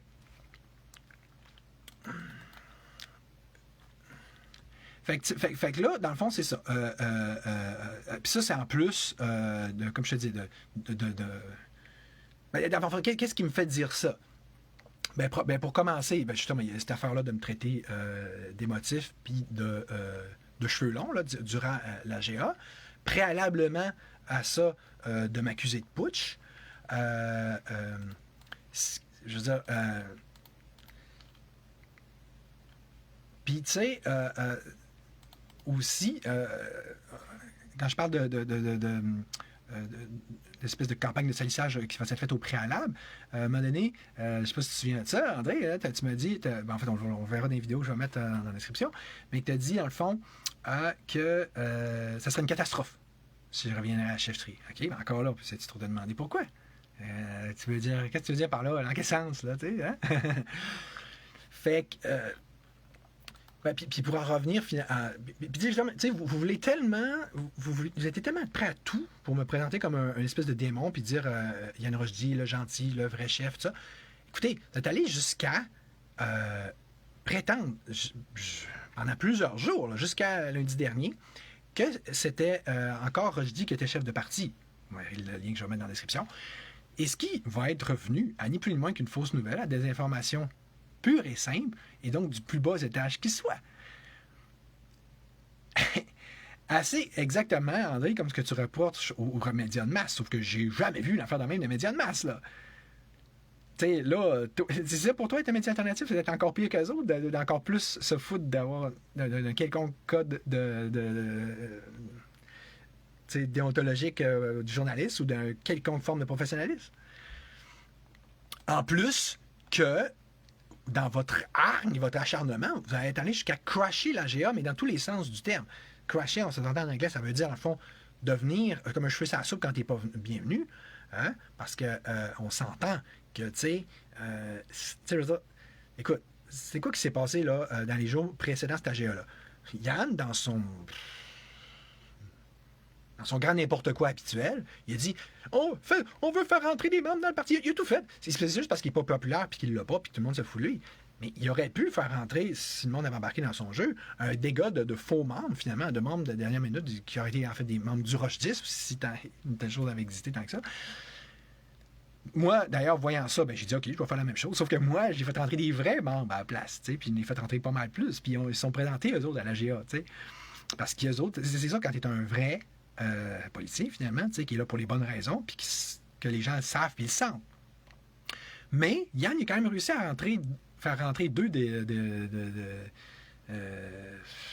espèces deux drôles de numéros, là, deux faux jetons, finalement, deux faux libertariens de sa gang à la GA, soit, bien sûr, ses principaux acolytes habituels, André Pitt et Mathieu Lévesque. Fait que là, eux autres sont venus crasher la GA dans l'autre sens du terme, c'est-à-dire qu'ils l'ont fait foirer assez exactement comme c'était venu, d'une part, pour carrément la saboter, hein, et conséquemment faire de même pour le parti dans son ensemble, hein, comme si c'était comme si elle avait été payée pour le gouvernement pour s'assurer qu'il n'y ait pas un parti anti-gouvernemental là, qui subsiste. Là. Et d'autre part, pour en faire ni plus ni moins qu'un fameux shit show et ainsi continuer cette espèce de vaudeville et de soap opera qu'il avait déjà commencé à faire, comme si de toute façon c'était juste ça, manifestement, qu'ils n'ont jamais su faire anyway. Fait qu'une fois de plus, on voit bien que on parle de quelqu'un ici qui porte très bien son nom, puisque on peut bien constater que la seule chose que tu chasses réellement faire au final, entre les pits, c'est toujours bien de faire le pit. Je t'ai cassé. Quand on parle par ailleurs d'opération de sabotage, ne faut-il pas avouer, là, vous êtes allé loin dans votre tentative, dans votre zèle pour, je veux dire, couler le Parti libertarien, assez exactement comme les pirates d'Astérix qui vont couler leur propre bateau. OK? Considérant que là, vous allez franchir quand même la ligne légale, là, parce qu'il est question ici de violation de plusieurs lois, et notamment, en fait, de plusieurs crimes, là. Ce qui rend d'autant plus, je veux dire, insolent et impudent l'accusation subséquente de Yann Rochdy à l'effet que moi, je serais un criminel. Surtout qu'on constate qu'on peut et qu'on devrait ne voir là que son habituelle tactique de projection systématique. Alexandre, excuse-moi, je prends pas des. C'est parce que je vois que c'est des commentaires qui sont structurés, fait que je vais prendre le temps de les dire comme il faut, je peux pas parler puis mais je vais Je vais les lire tantôt, je fais tout le temps ça, anyway. Fait que moi, d'ailleurs, évidemment, j'ai été profondément offensé et outré de ce viol des droits et libertés, les droits notamment légaux, de mes membres, dont vous fuitiez d'ailleurs tellement éperdument qu'alors que dans votre face, ils vous disaient d'arrêter, vous leur riez justement dans la face, pour ensuite oser me reprocher, moi, d'être fâché. Encore là, c'est comme, laisse donc les droits de tout le monde et de toi-même se faire violer. Ben oui, fais comme les petits Québécois font tout le temps. Fait que... non, parce que, tu sais, je veux dire, de toute façon, vu que vous ne comprenez pas ça, là, je ne suis même pas capable de comprendre le principe de respecter la loi, ben regardez, je vous annonce que vous allez en avoir une poursuite. Moi, je ne fais pas des petites plaintes bidons comme Rochdy a fait envers moi, comme un coup d'épée dans l'eau que manifestement rien donné, puis surtout que c'était évidemment basé sur rien. Mais moi, là, pour atteinte à la vie privée, OK, ainsi que pour atteinte aux droits d'auteur, là, vous allez être poursuivi. Oui! Puis moi, si je le dis, je le fais. OK? Fait que, vous comprenez pas, là? Vous foutez de tout le monde, là? Puis du parti portant l'idéologie de laquelle vous osez vous réclamer, ben vous allez avoir une petite leçon, mes gangs de faux jetons puis de faux culs. OK? C'est comme ça. Puis le prochain coup, les prochains niaiseux qui vont vouloir venir niaiser le Parti libertarien, ils passeront 2 fois. Mais sur le fond, vu que là, vous avez fait ça, hein, vous avez filmé les membres sans leur consentement, en vous basant sur quoi? Sur une espèce de notion supposée selon laquelle tout soit public, tout soit transparent, dans le monde libertaire, faire tout soit à tout le monde, puis sky's des limites, puis tout le monde viole tout le monde tant qu'à ça, puis on est des satanistes, puis on est des woke tant qu'à ça. Je veux dire, écoutez, c'est parce que si c'est ça, tout le monde doit s'afficher tout le temps, puis il doit y avoir rien de privé, puis tout doit être public, c'est ça ton point, André Pitt? OK, mais t'es-tu game de nous dire pour qui tu votes? C'est quoi tes vraies positions politiques? Sois transparent toi aussi. Tu t'envoies dans notre AGA, dont tu te fous royalement, manifestement, avec le seul but de la faire torpiller, comme avec tes 2 petits comiques. Ben là, OK, mais tu te situes où pour vrai? Tu sais, monsieur qui se fout de tout, qui est dans la vie, là, monsieur le nihiliste. C'est quoi? Tant qu'à ça, portez-vous un parti rojitiste ou un parti nihiliste, justement. Mais quand tu vas voter, tu votes pour qui, je te le demande, là? C'est bon pour Minou, c'est bon pour Pitou, c'est bon pour les autres, c'est bon pour toi. Tu trouves que tout le monde devrait être affiché dans leur membership du parti, même si la liste, en partant, la liste des membres du parti, c'est quelque chose qui est privé, là. Toi, c'est pas ton problème à toi. OK, mais, tu sais, regarde, écoute, là. Si c'est correct. La moindre des choses, ça serait de nous dire pleinement c'est quoi tes opinions politiques pour qui tu votes, puis de faire aux autres, faire à toi-même qu'est-ce que tu viens de faire aux autres. Dans la dernière section de ce live, je vais maintenant répondre, en fait, toujours aux accusations d'André Pitt, mais en fait, à la comparaison, finalement, qu'il fait entre moi et Yann, puis, dans le fond, aux éloges qu'il fait à Yann. Parce qu'on va voir s'ils sont fondés. Tu comprends? On va voir un mec qui veut me baisser, il veut me caler, mais qui veut aussi monter Yann parallèlement. Hein? Tant qu'à ça, hein, on va accentuer l'effet de contraste, n'est-ce pas? Stratégie sophistiquée, très originale. OK, mais on va regarder si les éloges qui fait envers Yann sont aussi fondés, plutôt aussi infondés que les critiques qu'il fait envers moi. D'abord, tu dis, André, que Yann, il est engagé. Ah, il est engagé! OK, mais envers quoi? Envers quoi, sinon lui-même?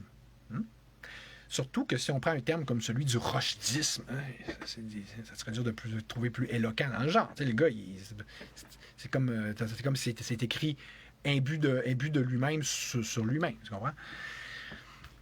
Tu dis en outre qu'il connaît le sujet. OK, mais quel sujet? Compte tenu que moi, ce que j'observe, c'est qu'il ne fait en fait que s'épivarder en couvrant tous les petits sujets d'actualité, tous les plus insipides et insignifiants les uns que les autres.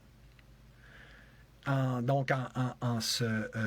s'éparpillant, puis en dilapidant son intelligence puis sa capacité dans des élucubrations à pu finir.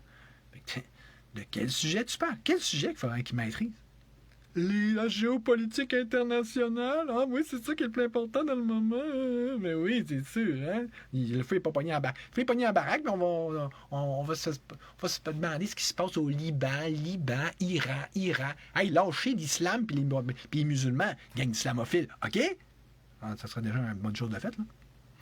Je sais que vous aimez ça, mais On est au Québec en passant, pour le rappeler. Ah oui, puis tu as osé parler de l'avancement idéologique que Yann aurait fait, mais à quelle idéologie, justement? Surtout qu'on s'entend-tu qu'il se trouve à parler pas mal plus de Roche 10 que de libéralisme. Et ça, dans un rapport d'au moins 10 pour 1, n'est-ce pas? OK, enfin. Là, maintenant, je vais en fait, tout de suite switcher aux critiques de Yann lui-même. Parce que, tu sais, dans le fond, là, on rentre plus dans on va dire, le fond du sujet, dans le sens, la différence entre les programmes. Lui, c'est rien qu'on peut parler d'un programme dans son cas, compte tenu qu'il y avait juste 3 points. L'ingérence étrangère, faire des bébés, puis baisser la taxe et les impôts. Il n'y a aucun... La barrière des taxes et des impôts, on va canceller ça en partant, là, dans le sens qu'il n'y a pas aucun parti libertarien au monde qui veut pas... qui implique pas ça, sinon, là, ça serait le ridicule absolu. OK? Fait que... Mais on va regarder plutôt ces 2 autres points. Surtout que la taxe et impôts, c'est implicite à mon programme, à moi aussi, bien sûr. Bon. D'un, faire des bébés. OK? Fait que... Ben d'un, le fameux texte que j'avais fait sur Rochdy, ses arguments et tout ce qui bug avec lui, ben, il est assez éloquent en la matière. Mais, moi, ce que j'avais trouvé intéressant dans le GA, puis vous pourrez le voir en regardant la vidéo, même si c'est une vidéo illégale, Caroline Blake, une des meilleures guerrières contre la DPJ, elle était la première dans la réunion à le faire ressortir aussi que, écoutez, c'est un peu absurde, c'est assez incroyable en fait, dans une société comme la nôtre, là, où est-ce qu'on est rendu que la DPJ arrache des enfants à la naissance, c'est ça, dans une proportion particulièrement croissante, de ne pas être faire des bébés, tu sais. Mais, puisque on dirait que c'est pas assez gros, ça. Les Québécois ont un problème d'imbécilité chronique et collective, on le sait. Hein? Et puis Yann Rochdy, malheureusement, ça n'a pas y échappé sur le fond, puis au final. Sauf que, tu sais, j'avais pensé à une autre façon de reformuler. OK?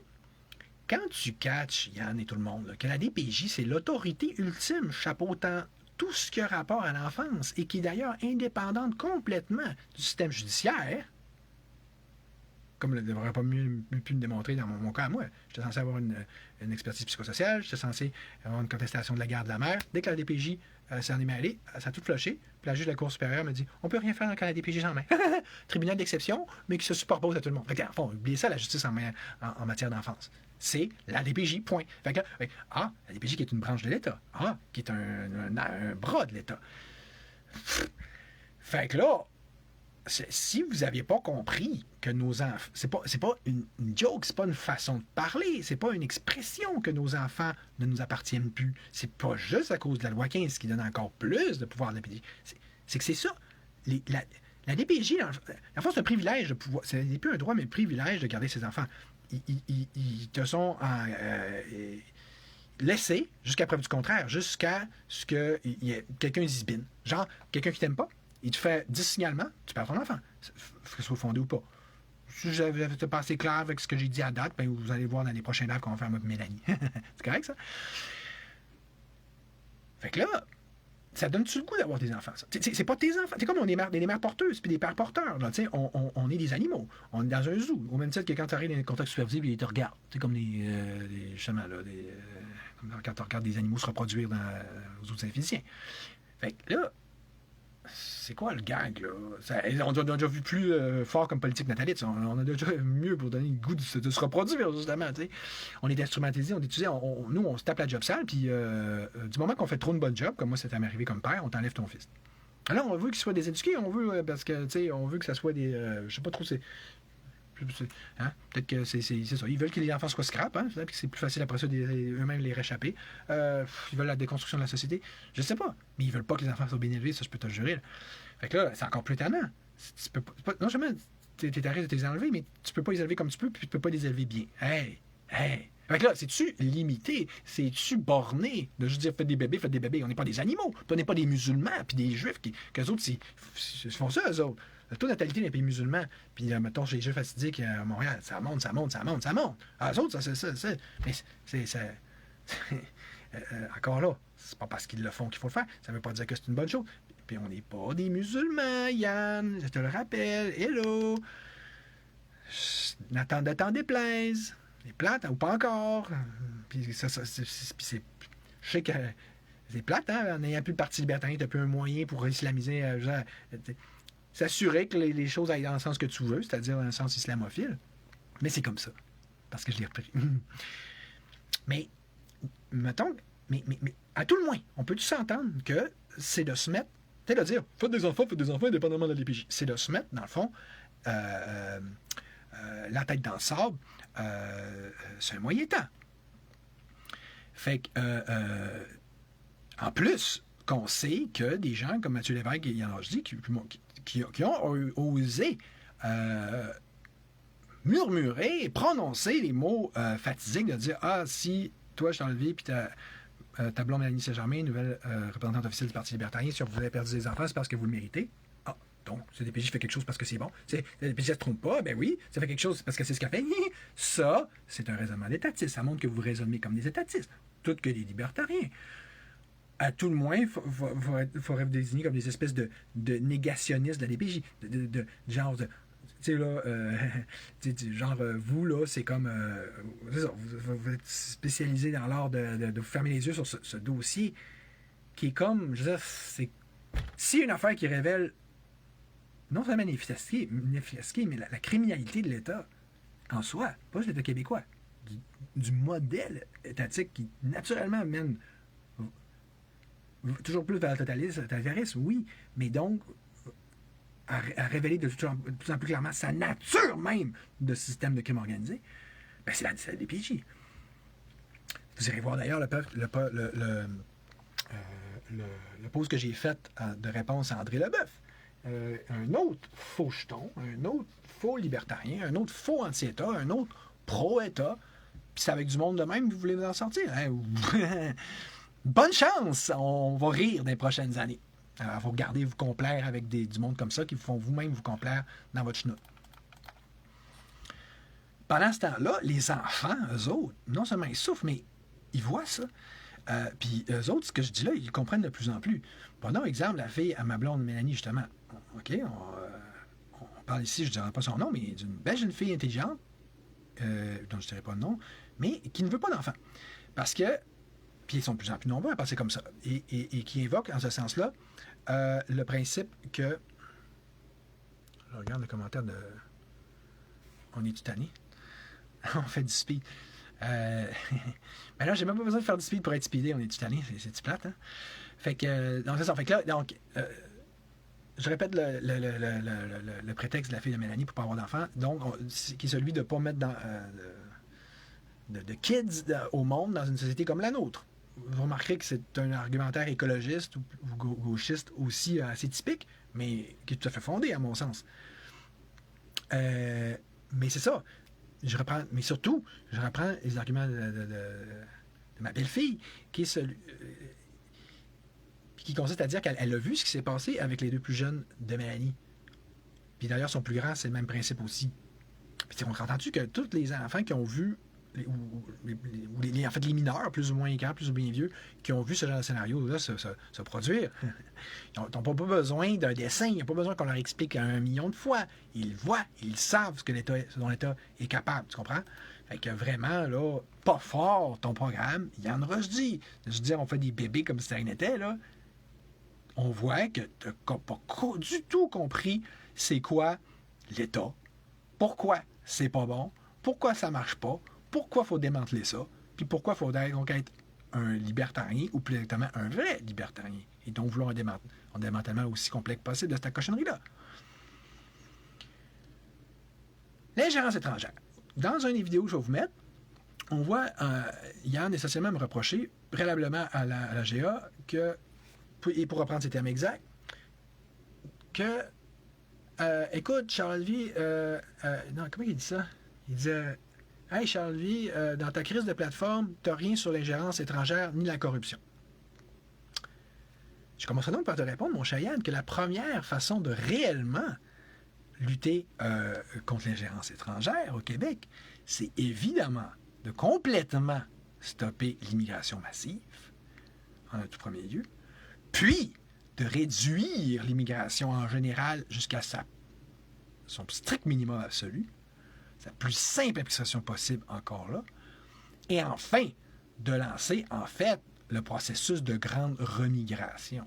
Pour le nommer ici, si vous ne comprenez pas ce que je veux dire, vous allez voir la section à cet effet, la dernière section du programme libertarien de mon parti, justement. Maintenant qu'il est redevenu le programme officiel, justement. Alors pour cela, ne faut-il pas avouer qu'il encore faut-il disposer d'un plan solide pour mieux y arriver, genre le mien, justement. De deux,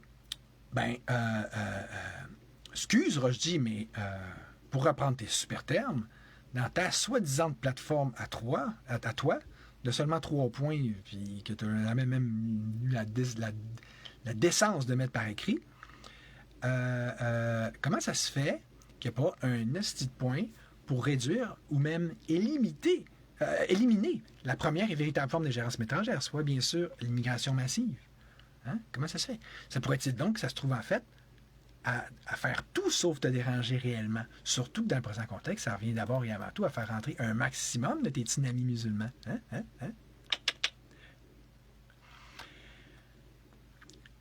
Maintenant, si on se penchait un peu sur le principe que j'en parle pas d'ingérence étrangère dans mon programme, tout comme, au même titre que tu mentionnes explicitement que je ne parle pas non plus, je ne parle pas, comme si le but d'un programme c'était juste de parler pour parler, hein, d'ailleurs, de corruption, ou tant qu'à cela, d'identité numérique, ou tant qu'à être partie, même de DPJ elle-même. C'est parce que là, ça nous amène à une contradiction assez spécifiquement libertarienne. Puisque, à quoi est-ce que ça revient de démanteler l'État de façon si complète que possible, sinon de régler pratiquement et littéralement tous nos problèmes d'un coup? Parce que je sais que vous n'avez pas compris que tu pars de l'État, mais à un moment donné, un jour ou l'autre, vous allez comprendre au moins de plus en plus, tranquillement pas vite. OK? Fait que là, contrastons ça, ce que je viens de dire, avec le principe de mentionner à la carte et un par un chacune des choses qu'on voudrait qu'ils soient ajoutées, changées ou améliorées dans le système actuel. Juste pour flasher, finalement, juste pour montrer « Ah, ça, on a compris, puis qu'il faudrait que ça soit fait, puis on est assez intelligent, puis pour le dire, puis on a assez d'acuité verbale pour trouver les bons thèmes pour ça. On a assez de connaissances, ça nous fait, comme des petits pédants, ressortir nos petites recherches qu'on a faites sur Internet, puis à dire les médias, puis à faire rien de notre vie comme si c'était... ça justifiait notre salaire comme si on était des fonctionnaires. » Surtout que ça, avouez, ça revient à quoi si c'est pas de rester dans un monde de demande, de quémandage envers l'État. État, papa, État, pourrais-tu changer ci, pourrais-tu changer ça? Mais de toute façon, pour en revenir au programme, qu'est-ce qui est le plus important? Est-ce que c'est juste de nommer les problèmes un par un, que ce soit dans ses lives ou dans sa plateforme politique, ou plutôt de les régler, et pour de vrai, une bonne fois pour toutes, les maudits problèmes? C'est là qu'on voit que le problème de plus en plus majeur et manifeste, c'est là qu'on voit le problème de plus en plus majeur et manifeste qui revient à assumer qu'un politicien doit être, au final, un influenceur et donc un média, et que ce soit, en fait, aux influenceurs et donc à une forme ou d'une autre de médias, même supposément plus ou moins alternatifs, de s'impliquer en politique. Surtout qu'en soi, ça, ce que je viens de dire, ça revient à quoi? Sinon, une des dynamiques fondamentales du totalitarisme, encore là. Surtout qu'on s'entend-tu que pour un influenceur ou un média, même, et notamment, s'il se trouve ensuite à soudainement, accessoirement et même accidentellement, comme dans le cas de Rochdy, revêtir ne serait-ce que temporairement des habits de politicien, okay? Ce qui est important, on s'entend dessus, c'est d'abord et avant, et c'est ça d'abord et avant en contexte démocratique, justement, c'est bien sûr de savoir faire un bon show. Où est-ce qu'on se soucie bien de son image? Où est-ce qu'on dit aux gens ce qu'ils veulent entendre? Pour avoir des vues, pour avoir des likes, puis éventuellement pour avoir des votes. C'est là qu'on voit que oui, ça va très bien ensemble dans le système démocratique, être un média, être un politicien. C'est le même modus operandi. Fait, mais pourquoi est-ce qu'ils fonctionnent tous comme ça? Pourquoi que les politiciens sont de plus en plus comme des médias? Ou plus exactement comme des merdias? avec le même biais puis le même défaut fondamental de juste essayer de faire un show pour faire un show. Mais pourquoi? C'est évidemment parce que c'est ce que vous trouvez, donc, manifestement, à vous-même demander. Car avouez-le donc que c'est ce que vous voulez vraiment, dans le fond, vous, les internautes, les Québécois, les ci, ça, etc. Avouez que ce que vous voulez, c'est purement et simplement des médias, ou plus exactement des nouveaux médias, comme Lux Média, qui soient donc plus à l'écoute, supposément, de vos petits besoins et intérêts particuliers, comparé aux médias traditionnels, mais qui ne font pourtant, et tout comme ces derniers, justement, que se borner à constamment tout vous rapporter en prenant un petit morceau à la fois, comme une petite cuillère, en prenant sa petite cuillerée du matin, en prenant soin, bien sûr, de commenter et qui plus est de façon divertissante.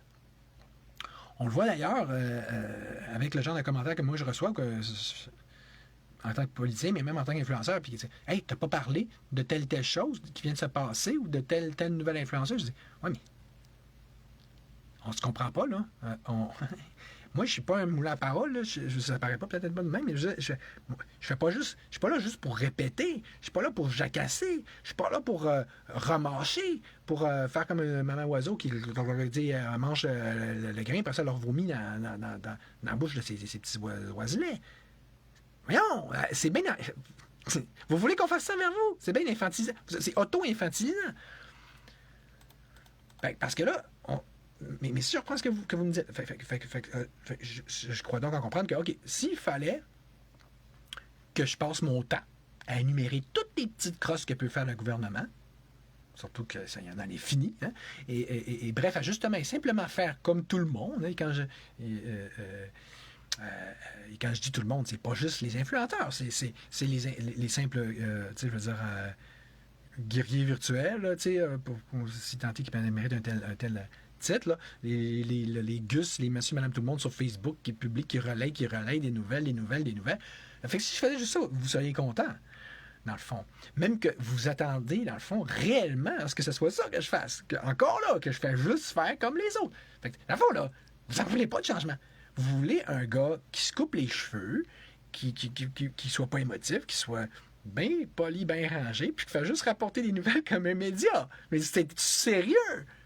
C'est quoi votre problème? Vous voulez, dans le fond, juste que les problèmes continuent, right? Donc, tant qu'à ça, parce que plus le gouvernement fait de crosse, mieux c'est pour vous, à condition, bien sûr, qu'elle vous soit rapportée toute une par une, c'est bien ça? Donc, autrement dit, notre misère et notre oppression, dans le fond, vous l'aimez. Hein?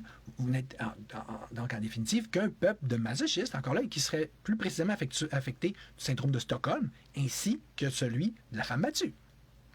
Même que, en fait, votre misère, votre oppression, vous l'entretenez, dans le fond, comme un médecin qui entretient la maladie de laquelle il vit. Salut, Nick. De telle sorte qu'à chaque fois que l'État vous chie un tas de merde dessus, que ce soit un caca de la CAQ ou de quelque autre parti que ce soit, etc., ou de quelque autre département d'État, ben, vous en nourrissez carrément, dans le fond de ces excréments-là. Fait que ce qui vous intéresse réellement, au bout du compte, dans tout ça, c'est en réalité, c'est à chaque nouveau paquet de merde que l'État peut vous larguer dessus. Non, je répète. Donc, à chaque fois qu'il y a un nouveau paquet de merde que l'État nous largue dessus, ce qui vous intéresse réellement, c'est pas, et même aucunement, de réellement combattre ce dernier, mais plutôt de consommer, littéralement, la merde en question. Assez exactement, donc, comme des petits cochons qui se vautent non seulement dans leur boue, mais carrément dans leur fumier, leur lisier et leur purin. En d'autres termes. C'est bien ça, non? De même, pour en revenir donc au programme du Parti libertarien en tant que tel, il me faudrait sans doute, si je comprends bien, passer mon temps à vous expliquer et vous réexpliquer l'ensemble des petits problèmes dans toutes leurs ramifications et en prenant bien soin de vous les exposer, d'écrire un par un, tous les programmes, bref, qu'un vrai programme libertarien, autrement dit qu'une réelle déconstruction quasi complète de l'État, vous permettrait d'éviter. Les syndicats, l'omniprésence puis la force beaucoup trop grande, ou même l'existence même des syndicats, comme, au sens où on les connaît, l'ingérence étrangère, l'immigration, faudrait donc constamment tout vous énumérer, point par point, et constamment vous le rappeler, comme à des petits bébés, finalement. C'est bien ça, hein? D'ailleurs, vous savez quel âge au juste, hein? Puis, au fait, le savez-vous, dans le fond, ce que vous voulez, ou plus exactement, ce que ça prend? Parce que si c'est la déconstruction de l'État que ça prend, pour vrai, là, ben à quoi ça sert d'en parler non-stop? Et plus exactement, de le prouver non-stop.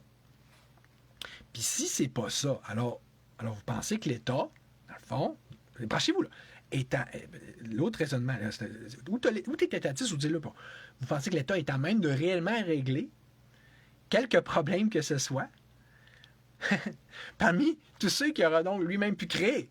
Hein? C'est ça, là, votre point. fait que si pour vous la solution, c'est pas de détruire l'État au moins de façon si complète que possible, ça voudrait dire que, et ça confirme en fait que dans le fond, vous aimez ça. Encore là, tout le mal qu'il peut vous faire.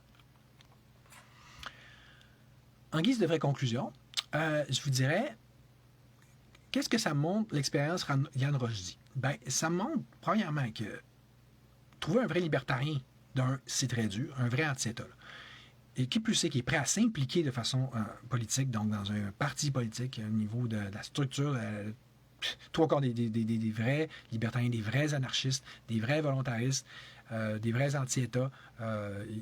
C'est ça, ils font pas le lien que s'ils ne s'impliquent pas, il n'y a rien qui va se passer. Bon, fait que, mais c'est encore plus dur, évidemment, puis forte raison d'en trouver qui vont être prêts à la chefferie. Surtout qu'en fait, ce que ça montre, c'est que si on essaye de faire ça, si moi, pas pour rien que j'ai pris le parti, c'est que si j'essaie de trouver quelqu'un d'un, je trouve personne, puis si j'en trouve un, je trouve quelqu'un comme Yann, et donc vers quelqu'un qui nous ramène automatiquement, justement, vers le culte de l'image, hein? Comme dans leur petite gang à lui, André Pitt puis Mathieu Lévesque, et qui nous ramène d'autant plus clairement et complètement dans cette confusion-là dont je parlais tantôt entre un influenceur / média et ce que serait réellement censé être un politicien au sens platonicien du terme, c'est-à-dire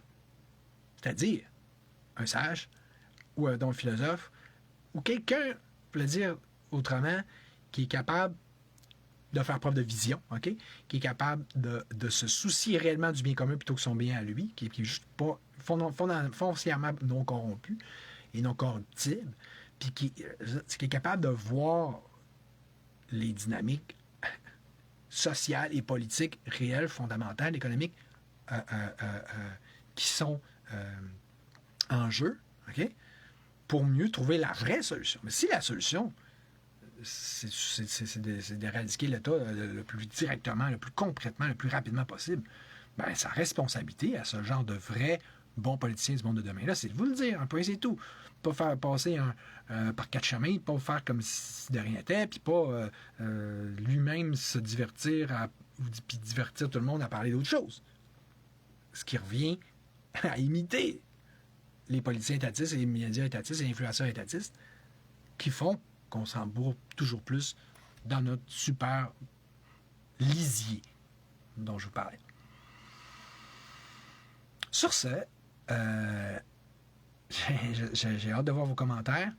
On s'est entendu que c'était un live assez substantiel, assez dur, pas juste envers André Pitt et sa gang de clowns, pas juste envers les taouins auxquels vous donnez si typiquement votre attention et votre argent et votre confiance, comme si vous vouliez continuer à toujours vous faire opprimer, puis arnaquer, puis niaiser. Mais c'est ça, c'est un live sur vous-même, dans le fond. OK? Fait que, parce qu'en arrière du problème qui est l'État, il y a le problème qui est vous. Puis ça, je ne veux pas être plate, mais on est encore moins proche de régler. C'est ça. Salut les petits amis. Et on va avoir du fun avec moi qui est revenu à la chefferie. Hein? Surtout que avec tout ce que je viens de constater, vous n'êtes pas parti. Je suis pas parti pour me refaire clairer de ce parti-là que j'ai créé. Puis je suis pas parti pour quitter la politique parce que en voyant à quel point vous êtes si prompt à donner vos... comme à des clés de char à des singes, votre confiance à des nigauds, quand c'est pas des pernicieux de manipulateurs là, de la pire espèce, là, qui se joue de vous, là. Je me dis, hey, ça va pas bien, là. Ça regarde pas bien, là. C'est, je veux dire, le feu, il est dans la bergerie, puis avec le loup aussi, puis etc., etc. Fait que, puis, je vais pas trop me tirer un rang, là, mais des gens qui parlent comme je le dis là, puis qui comprennent ce que je dis là, trouvez-moi-en d'autres, non seulement à pocheter, là, trouvez-moi-en, on va dire, 4-5 autres parmi ceux qui prennent la parole en public. Parce que des gens, c'est bien ça le pire, des gens qui parlent comme je dis là, qui comprennent ce que je dis là, dans le peuple, il y en a beaucoup. C'est drôle de la part d'un antidémocrate comme moi, mais c'est là que tu vois que c'est très différent d'être pour la démocratie et d'être pour le peuple. Sur ce, à une prochaine. Merci. Bye.